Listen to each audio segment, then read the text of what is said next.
Hello everyone, good evening. Tayo ay pauwi na sa ating tahanan. Time check natin ay 7:36 ng gabi. Tapos na naman ang isang kalbaryo. 2 araw pa bago rest day na naman. Pag-uusapan natin ngayon ay ang aking top 5 reasons kung bakit PCX 160 Road Sync ang pinili ko. Unang dahilan is sa capacity ng U-Box niya. Ang U-Box nito ay may capacity na 30 liters. Kasya ang isang full face helmet. Tulad nitong helmet ko na SEC Dominance, kasyang kasya sa U-Box mo. Maliban doon, naikakarga ko rin kasabay nito ang aking mga kapote, mga rain gear, mga baunan, tumbler. Marami kang pwedeng i-fit dito. Sa 30 liters na yan, sobrang laki na yan. Pinaka plus point talaga nito yung naikarga ko yung helmet ko dito sa loob ng U-Box nya. Pangalawa is yung napaka-poging TFT display nya. Parang yan, itong TFT display nya kasi is adaptive siya sa brightness ng surroundings mo.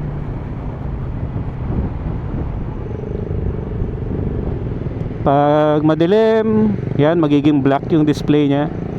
Pag maliwanag, magiging puti. Pag medyo padilim na pero may araw pa rin, magdidim konti yung display. Hindi siya nagle-glare under araw. Kahit masinagan ng araw yan, maliwanag pa rin yan. Kitang-kita mo pa rin yung display niyan. Maliban dyan, itong TFT display niya kasi is may road sync na nga. Ibig sabihin niyan may navigation siya, pero hindi siya yung navigation na, hindi siya parang Google Maps nasusundan mo yung sasakyan mo or yung ikaw na nagmo-move. Hindi, turn by turn direction siya, which is okay lang kasi 'di ba may navigation ka pa rin at some point. Saka voice activated siya. Ma-utilize mo lang ang road sync mo kapag meron kang intercom or any Bluetooth device na pwede mong i-connect for audio. Yung road sync kasi pwedeng makikita mo sino yung tatawag eh. Makikita mo dyan na may information ditong banda na may tumatawag o may text kang natanggap. Tsaka isa pa is makikita mo dito yung visual display ng consumption mo ng fuel mo. Parang ngayon, ayan yung nakikita nyo yung medyo gumagalaw-galaw dyan sa ilalim na pahaba. Yan yung gauge ko para malaman kung matipid ba yung piga ko, magastos ba ako. Kunyari ito, yan, pumipiga ako, bumababa siya. Yan, ganyan siya. So very convenient din siya. At least nagiging conscious ka sa bawat piga ng silinyador. Dito rin pwede kong i-set yung kailan ako magpapa-maintenance, like change oil, mga ganyan. Masaset mo siya dyan. So recently sa uploaded video ko dito, nagpa-change oil ako dyan. Hindi ko lang nailagay sa video kung paano i-set yung next na change oil ko. Basically, i-set mo lang yung distance na ita-travel mo bago ka mag-change oil. Tapos may magpapakita ng information or warning na malapit ka na mag-change oil. So aside from the distance na masaset mo rin yung date niya. Kunyari, ngayon nagpa-change oil ako ng July, ang nilagay ko doon is September 2026. Tapos 2,500 kilometers ang matatravel ko para mag-trigger uli yung maintenance schedule ko. Hindi naman magsa-stop yung motor mo kapag na-miss mo yung maintenance mo. Tutuloy-tuloy lang yan. Pag sumobra ka na, magne-negative na yung count niya. Maganda pa dito sa display niya is pwede mong palitan actually yung interface nito, yung itsura niya. Pwedeng gawin mong simple lang, pwede mong gawin na may circle. Marami, very flexible siya to adjust to your own liking. So yun yung pangalawa na gusto ko dito, yung TFT display. Susunod naman ay ang napaka-eleganteng tignan na katawan. Kaya ako nagustuhan ng PCX kasi napaka-elegante niya tignan, plus color white. Perfect look to ano, para siyang corporate office look na motor. Elegante, malinis tignan, kagalang-galang. Yan yung gusto ko sa kanya, maporma siya, looks good. Kasi maliban sa hindi mo masyadong napapansin ang gas-gas mo, unlike sa medyo colored kasi mapapansin mo yung scratches agad. Pero sa white, hindi masyado. Pang-apat na gusto ko sa aking PCX ay ang pagiging matipid niya for your daily use and for your long commutes or long ride. Currently, ang ating PCX ay kumukonsumo ng 49.7 kilometers per liter. Ayan, sa trip A lang natin yan. Ano ibig sabihin yan?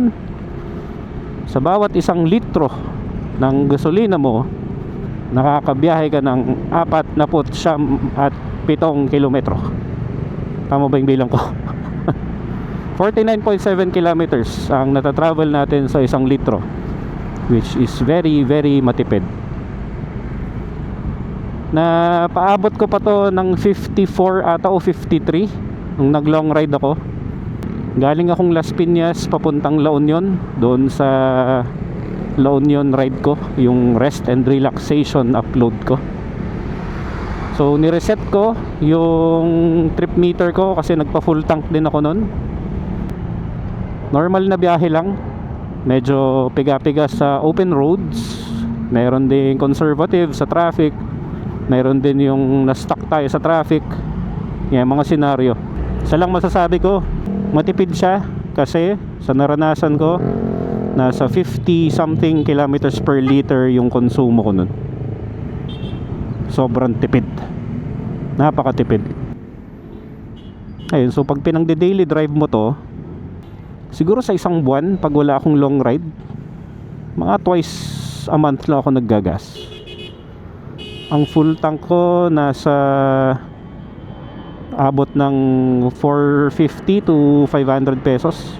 So estimatedly nasa 1,000 pesos per month lang ang gastos ko sa gasolina. As compared doon sa sasakyan ko, maabot ako ng 7 to 8,000 or minsan 10,000 depende sa price ng gas or diesel. Kahit maipit ka sa traffic, wala kang problema kasi meron ka nung idling stop system, or kapag naka-stop ang makina mo for around 5 seconds, mag-o-off yung makina para makatipid tayo ng gas. Lalo dito sa Pilipinas, lalo dito sa Metro Manila, ang traffic natin hindi lang naman segundo yan, minsan naabot tayo ng mga minuto sa traffic. Malaking tulong ang idling stop system sa pagtitipid ng fuel mo, kasi kapag naka-idle ka, expect mo kukonsumo ng gasolina yan kasi tumatakbo yung makina mo. Marami nagsasabi masisira daw ang battery mo sa idling stop system, and with that I disagree. Kasi hindi naman to i-design ng mga engineers ng Honda kung magiging detrimental siya or makakasira siya sa unit nila. Bakit kaya na drain ang battery ng iba na sinasabi nila? Kasi syempre baka may mga accessories silang naka-on, mga MDL or ano pang accessories that affect the electrical output of your motorcycle. Talaga madidrain yan. If ever naman magpapakabit ka kasi ng MDL mo, tapos magagamitin mo yung idling stop system mo, advisable na yan, patayin mo na yung MDL mo. Kasi hindi mo naman gagamitin, nakastuck ka naman sa traffic eh. Ganun lang yun, para makatipid ka. Kaya nagdi-disagree talaga ako dun sa nagsasabing makakasira ng makina or baterya ang idling stop system. Ay kahit may back ride ka, Hindi siya ganoon kagastos based on my own experience, at medyo ironic nga lang kasi first motorcycle ko to. Pero matipid nga talaga siya kahit may angkas ka. Kasi minomonitor ko ang consumption ng motor ko nung inaangkas ko yung misis ko. Hindi ganoon kalaki ang difference niya. Siguro liliit konti. Siyempre expect mo yan kasi mas mabigat yung karga niya at mas mahihirapan yung makina mo, pero hindi ganun kalaki ang diferensya nung kinukonsumo ng gasolina mo. Kaya Honda, with the help of your ESP, is the best. And lastly, the main reason why I got the Honda PCX is sakto sa height ko. May seat height siya na 764 millimeters, which is hindi ganun kataas kung tutuusin. Maliban sa upuan niya na hindi ganun kalapad, para hindi medyo nakabukak ang legs ko, para mas sumaba yung reach ko, na ibababa ko yung dalawang pakot na aabot ko ang kalsada. Hindi naman flat foot, hindi rin tiptoe, nasa gitna nung dalawang yon. So plus points agad sa akin yon, kasi nga nung nag-uumpisa ako magmotor, sabi ko mandatory dapat may baba ko lagi yung dalawa kong paa. So maliban doon sa height na yan, pag may backride ka pa, mas bababa pa yung seat height mo, mas malalapat mo. Pag may backride ako, misis ko, binabackride ko dito, na-flat foot ko na tong PCX. Yun yung maganda dito sa PCX. Maliban sa komportable na yung upuan, mababa ang reach mo dito. Okay, anong mga dislike ko naman sa PCX? Ang isang dislike ko dito ay yung sobrang ma-vibrate kapag galing ka sa cold start. As in, ma-vibrate talaga siya sa cold start. Pangalawang ayoko dito ay yung pwesto ng busina. Yung busina niya kasi ay napagitnaan nung toggle switches mo para sa TFT display mo, at nasa ibabaw siya nung signal lights mo. Medyo pa-flat kasi yung design niya, kaya hindi mo agad siya makakapa, unlike dito sa hazard switch na may umbok. So yun yung isang ayoko dito, yung sa busina niya. Makakabisado mo naman siya kung nasa nakapwesto, hindi mo siya agad makakapa kapag medyo baguhan ka dito tapos naka-gloves ka pa. So pag sanay ka na doon, makakapa mo naman na kung saan na yung busina. Ito siguro, itong pangatlong sasabihin ko is baka ako na yung dahilan. Ako na yung dahilan siguro dito. Comment down na lang sa baba kung kayo rin nakakaranas nito, maliban lang sa PCX. Pag naglo-long ride, medyo sumasakit yung sa may kanang pisngi ng puwetan ko. Hindi ko alam kung dahil ba sa upuan or ano. Don't get me wrong, magandang upuan ng PCX, malambot siya. Pero feel ko lang, could be my weight or it could be something else, pero subjective lang. Ito lang yung medyo inaayawan ko pag long ride, yung masakit sa puwet. Kung normal lang naman siya, comment down nyo na lang. Kailangan kong malaman din yung mga inputs nyo kung normal ba yan. Pang-apat na ayoko dito ay ang stock headlight. Siguro pang malapitan pwede, pero pag yung mag-high beam ka tapos ipo-point out mo doon sa malayo is wala na, mahina na yung bato niya doong banda. So ang solution dyan is kumuha ng MDL, which is pra-projectin natin yan sa mga susunod na linggo or pag nakaipon tayo. At isa ay dahil yung mahirap na pagkabit ng mga modifications dito tulad ng MDL, ng busina, ng top box. Matrabaho siya kasi babaklasin mo lahat ng fairings ng motor mo. Napaka-hassle nun, sobra. Kunyari magkakabit ako ng MDL ko, sa mga napapanood ko na ngayon, tatanggalin mo halos lahat ng fairings mo hanggang likod para lang may kabit mo yung nais mong ipakabit. So yan ang dislikes ko dito sa PCX. Hindi naman siya deal breaker para sa akin. Maganda pa rin naman, maganda pa rin. Maganda talaga ang PCX. Ang baba ng PCX na yun. Sobrang lowered naman nun. Shout out din pala sa ating mga subscribers dyan or subscriber dyan na si AR Explorer. Maraming salamat bossing sa iyong suporta. Now as added content pag-uusapan lang natin saglit na gumagamit ako ng ASMAX F1 Pro. So mapili kasi ako sa technical specs kasi techie ako na person. Maganda ang sound delivery nito kasi medyo malaki yung speakers niya as compared to traditional intercoms. Pwede nyo ring i-DIY to actually, madali lang naman. Basta yung helmet mo meron siyang intercom ready na ports, yung lagayan ng dalawang headset mo, tapos yung lagayan ng mic sa harap. Though yung sa mic sa harap kasi pwede namang ilagay kahit saan yan, sa may chin na banda. Next naman, maliban sa maganda yung speakers niya, syempre kaakibat niyan maganda yung tunog, very bassy. Alam mong hindi tinipid yung materials na ginamit sa panggawa dito kasi ang ganda ng tunog nito. Sobrang ganda ng tunog nito pag nagbibiyahe ka. Pag high speeds ka na, rinig mo pa rin yung kanta mo, or kung ano man pinapakinggan mo, rinig na rinig mo yan kasi ang ganda ng sound output nito. Ang gusto ko rin dito ay yung noise cancelling feature ng microphone niya. Pag nasa call ka na sa phone mo, naka Bluetooth connection ka, kahit maingay yung surroundings mo, hindi maririnig ng kausap mo na nasa kalsada ka. Ganon kaganda ang noise cancelling feature nito. So may tumawag sa akin nun, ayun lang, hindi niya napansin na nakamotor ako. Akala niya nasa loob ako ng room, nasa loob ako ng tahimik na lugar, pero ang totoo niyan is naka noise cancelling tong intercom ko. Next naman, ba't nagustuhan ko rin tong ASMAX F1 Pro ko is kung gaano siya kadali ikabit. Hindi ko gumagamit ng 3M sa helmet ko kasi anytime niisip ko pwede ko siyang baklasin at ilipat sa ibang helmet. Ang pagkabit mo dun sa dock niya is magnetic lang siya. Hindi mo na kailangang i-slide, hindi mo na kailangang isang pull lang dun sa tab niya, marirelease mo na yung unit or yung intercom unit mo.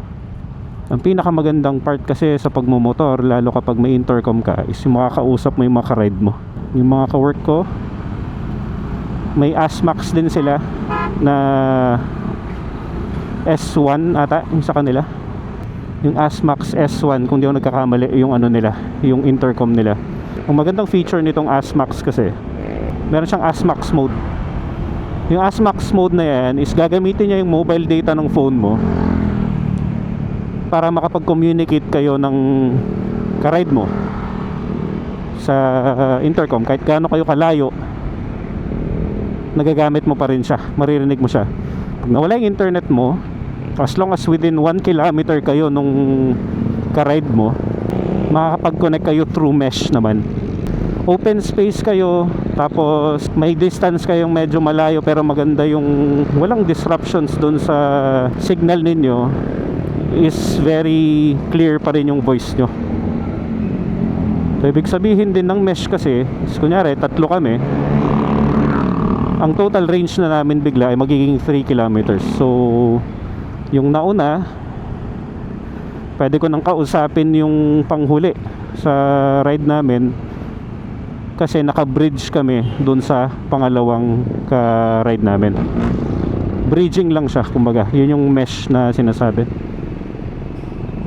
So hindi ka magpro-problema na madidisconnect yung panghuli nyo kasi merong mesh, may connection pa rin kayo sa kanya kahit malayo na siya. Not to rain on the parade of some other intercom users, I don't have anything against other brands, pero yung iba kasi is Bluetooth siya eh. May mga kinikwento sa akin na kapag nag-connect na yung Bluetooth nila, yung isa mawawala. Parang ganun yung nangyayari yata. Hindi na nila marinig yung isang kausap nila kasi naka-Bluetooth sila. Pwede rin dito actually, yun nga lang, di ko pa na-try. Pwede ko rin i-connect yung ibang brands nung intercom dito. May parang free mode siya na sinasabi, wherein pwede mag-connect kahit ibang brand ng intercom. Convenient siya, at the same time maganda siyang gamitin. Kaya actually nga, simula nag-intercom ako, hindi na ako sanay magbiyahe na walang sound trip eh.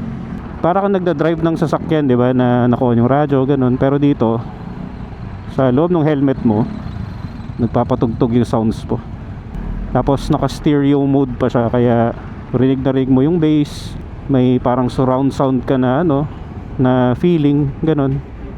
Kaya okay siya. So baka may magtanong na rin kung magkano ang inabot ko dito sa Asmax F1 Pro ko. Well, to answer your question, nakuha ko si sale to sa Shopee. Nakuha ko siya ng around 6,000 something pesos. Mga 6.5 at or 6.4.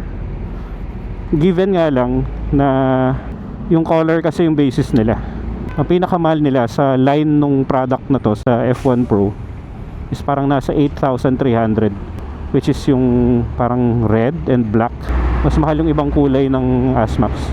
So binili ko yung pinakamura nila, yung nasa 6,400 or 6,500. Kasi ganun din lang naman eh. Iba lang yung kulay mo, pero ganun pa rin yung functions mo, di ba? Saka hindi mo naman siya makikita at matititigan kasi nasa tabi lang siya ng ulo mo eh. Would I recommend this to other riders?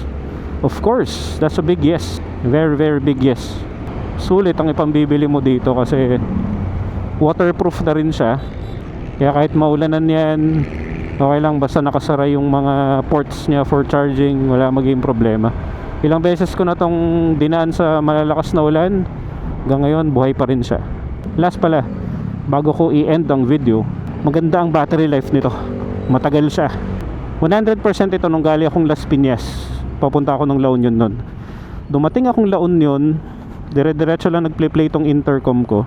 For 8 hours. Ang naging ending battery ko is nasa parang 40 to 50%. So sobrang tipid nun para sa battery niya. Kaya sulit ba? Yes. Sulit na sulit siya. That ends today's moto vlog video. So mga hindi pa nag-subscribe dyan, subscribe na kayo. Leave a like on this video. And I'll see you next time everyone.